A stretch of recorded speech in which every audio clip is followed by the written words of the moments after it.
Dennis Skinner. Mr. Skinner, congratulations on your victory in Bolsolver, first of all. Thank you.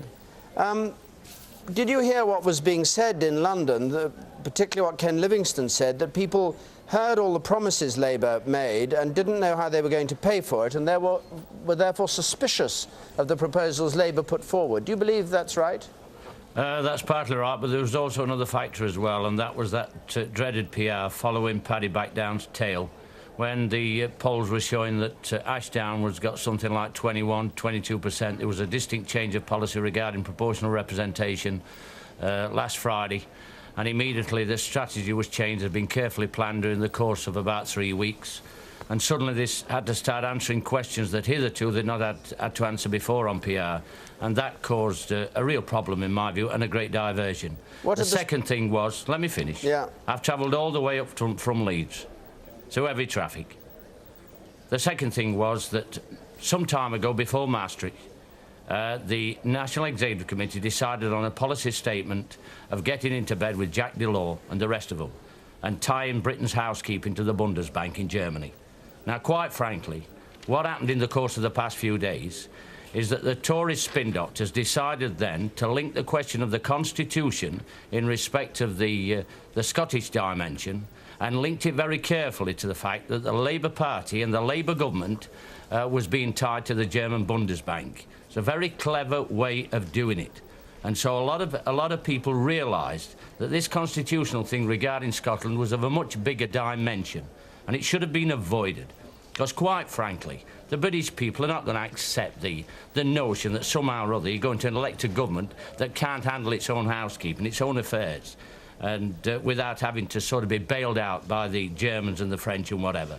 Because the common market now is not what it was. The halcyon days are over. The 50s and 60s of economic growth are no longer there. What people can see in the common market, they don't have to be economic experts. What the British punters can see is trouble with a capital T. There's mass unemployment. And so it provides them with insecurity.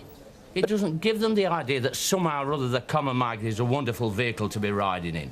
And so the Tories very cleverly, although they accept all the common market, they very cleverly manoeuvred it into the Scottish argument. But what had the strategy been? Those were two of the key factors in my view. What had the strategy been before then that they abdicated from? Well, they abdicated from the fact that if you're running Great Britain Limited, you've got to be able to prove to the British people that you're going to get rid of the dole queue, right?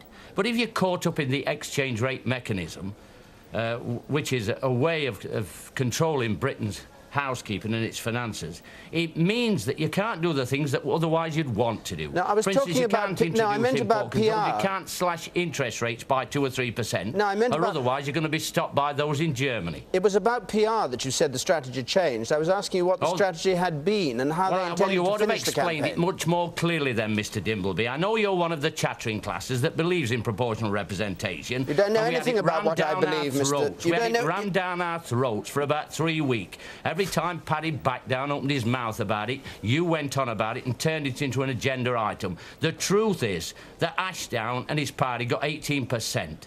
Proportional representation has not been supported in this election, and I'm fed up of hearing on your programme today all these people trotting out that the Labour Party's got to get in bed with the Liberals. The whole thing is a nonsense. We can win this next election without any problem whatsoever. We need a 3.5% swing to beat the Tories at the next election, and then a few extra points to get an overall majority.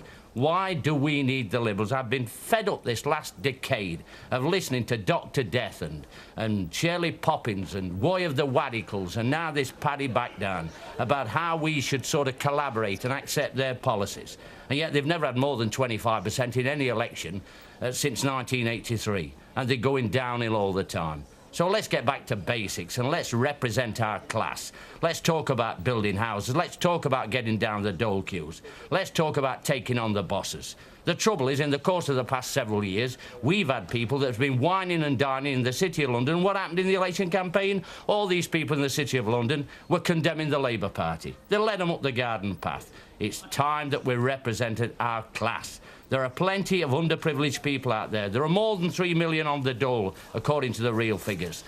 There's now 20% of our population pensioners that need help. People that haven't got two halfpennies to rub together. There's 160,000 people that are homeless. Some of them living in cardboard boxes. It's time we were building houses again. We don't need Liberals and PR to do that.